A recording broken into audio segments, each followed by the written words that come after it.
teman-teman dan Besari, apa kabar semua? Semoga dalam masa self distancing kali ini kita semua selalu diberkati dan selalu sehat ya. Untuk tugas kimia kali ini, saya akan membuat video singkat tentang apa itu koloid, tentang percobaan-percobaan yang saya akan buat, dan yang terakhir ada kesan-pesan saya dalam masa self distancing karena corona ini. Silakan ditonton. Jadi pertama kita akan membahas tentang apa itu koloid.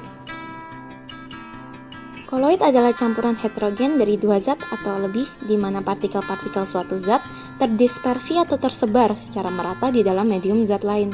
Koloid termasuk jenis larutan dispersi dan berbeda dari suspensi dan larutan. Ada 7 jenis koloid, yaitu aerosol antara padat dan gas, sol antara padat dan cair, aerosol antara cair dan gas, emulsi antara cair dan cair, emulsi padat antara cair dan padat, buih pada gas dan cair, dan buih padat antara gas dan padat. Kita masuk ke percobaan pertama, yaitu busa sabun. Berikut alat dan bahannya. Bahan yang dibutuhkan adalah air dan deterjen. Sedangkan alat yang dibutuhkan adalah sendok, corong atau funnel, dan gelas aqua.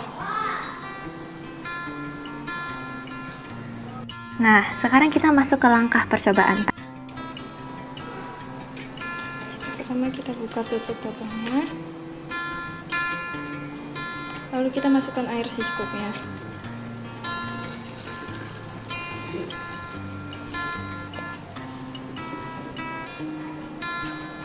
Kita perlu bantuan funnelnya untuk masukkan deterjennya. 2 sendok juga cukup.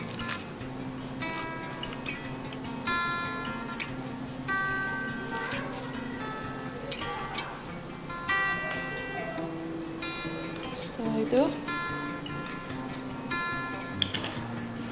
tutup botolnya, kita kocok. Dapat dilihat banyak busa. Busa inilah yang disebut dengan koloid. Percobaan ini termasuk koloid jenis buih, di mana zat terdispersi adalah gas dan zat pendispersinya adalah cair.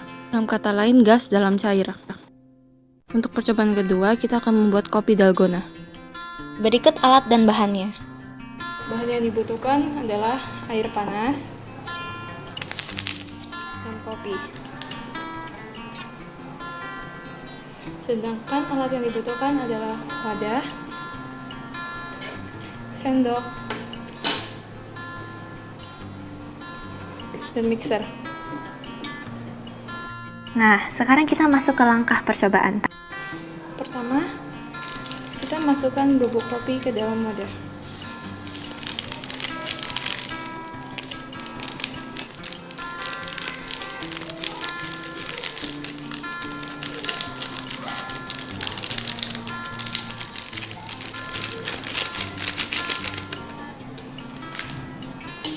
Lalu kita tambahkan sedikit air panas.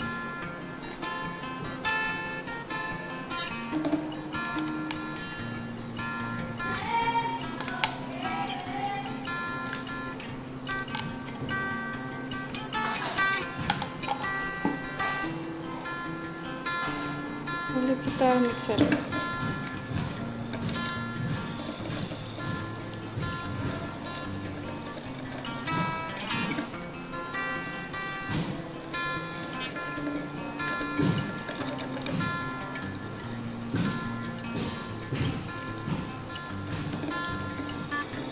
Lalu kita aduk sampai mengental. Setelah mengental, adonannya menjadi seperti ini. Ya. Percobaan kedua ini termasuk koloid jenis buih, di mana zat terdispersi adalah gas dan zat pendispersi adalah cair. Dalam kata lain, gas dalam cair. Kita akan membuat agar-agar untuk percobaan terakhir. Berikut alat dan bahannya. Bahan yang dibutuhkan ada gula, bubuk agar-agar, dan air. Sedangkan alat yang dibutuhkan ada panci, sendok, dan cetakan. Ada tambahan dalam alat yaitu kompor. Nah, sekarang kita masuk ke langkah percobaan. Kita nyalakan kompornya. Lalu kita masukkan air.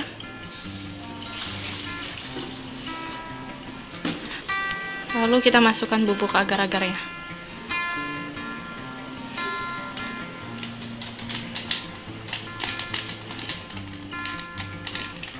Kita aduk pakai sendok.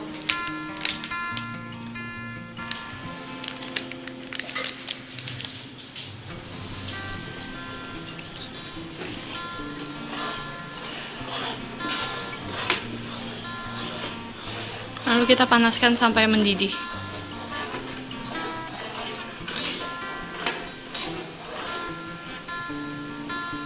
Tambahkan gula sesuai selera.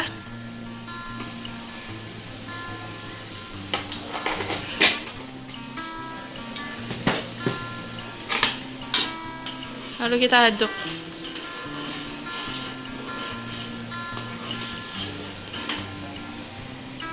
Kita tunggu sampai mendidih. Setelah mendidih, kita matikan kompornya dan kita tuang ke dalam cetakan.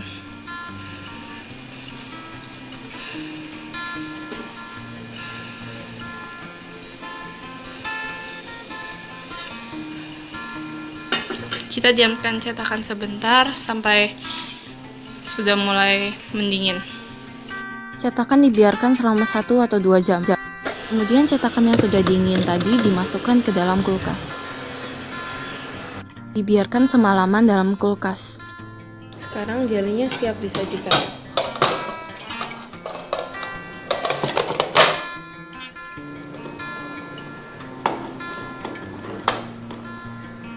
Agar-agar termasuk emulsi padat, di mana fase terdispersinya adalah cair dan fase pendispersinya adalah gas. Dalam kata lain, cair dalam padat. Jadi di situasi pandemi seperti saat ini, kesan yang saya ingin sampaikan yang pertama adalah untuk menjaga kebersihan diri dan kesehatan badan. Kenapa? Kebersihan diri bisa dengan cuci tangan dengan sabun maupun hand sanitizer dan mandi. Virus gampang menempel di tangan dan hanya ketika kita mencuci tangan dengan alkohol atau sabun, lapisan minyak dan lemak virus yang gunanya untuk menempel di kulit kita dihancurkan. Kadar alkoholnya sendiri pun harus di atas 60% dalam hand sanitizer. Sedangkan saat cuci tangan, kita harus pakai sabun selama 20 atau 30 detik atau sama dengan menyanyikan lagu Happy Birthday 2 kali. Untuk kesehatan diri, imunitas di dalam tubuh harus dijaga karena imunitas inilah yang melawan virus atau bakteri yang menginfeksi tubuh kita. Kita bisa meningkatkannya dengan minum vitamin, makan bergizi, istirahat yang cukup, dan juga olahraga. Yang kedua adalah supaya kita bersifat bijak dan tidak panik dalam membeli barang-barang yang dibutuhkan di saat pandemi seperti saat ini. Pemerintah dan WHO menganjurkan pemakaian masker hanya saat sakit flu atau batuk.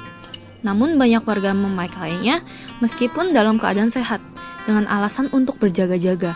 Karena inilah masker menjadi sulit ditemukan karena stoknya habis di mana-mana. Jadinya banyak orang yang benar-benar memerlukan dan banyak rumah sakit malah tidak kebagian stoknya. Begitu juga dengan barang medis lain seperti baju APD. Baju ini sangat diperlukan oleh pihak rumah sakit yang ada di garis depan melawan penyakit COVID-19 ini. Namun, banyak orang yang malah memakainya untuk sehari-hari seperti ke supermarket. Akibatnya baju ini menjadi langka dan susah ditemukan. Ketiga adalah untuk tetap mengikuti anjuran pemerintah, yaitu di rumah saja dan tidak bertemu dengan sembarang orang di luar. Pemerintah mengeluarkan himbauan supaya kita melakukan social distancing. Kita diminta untuk tetap di rumah, termasuk untuk tidak pergi bekerja. Hal ini dilakukan untuk memutus rantai penyebaran virus, karena virus menyebar lewat sentuhan. Jadi, dengan mengurangi pertemuan dengan orang lain, kemungkinan kita terkena virus pun menurun. Gerakan social distancing harus dimulai dari diri kita sendiri. supaya kita tidak menjadi penderita ataupun carrier virus bagi orang-orang di sekitar kita, seperti teman dan keluarga yang kita sayangi. Kita bisa ikut membantu menyelamatkan dunia dengan cara berdiam di rumah saja untuk saat ini. Itu adalah tugas kimia saya untuk kali ini. Semoga dapat bermanfaat bagi kita semua. Jangan lupa ya teman-teman untuk tetap di rumah saja dan stay safe. Bye-bye.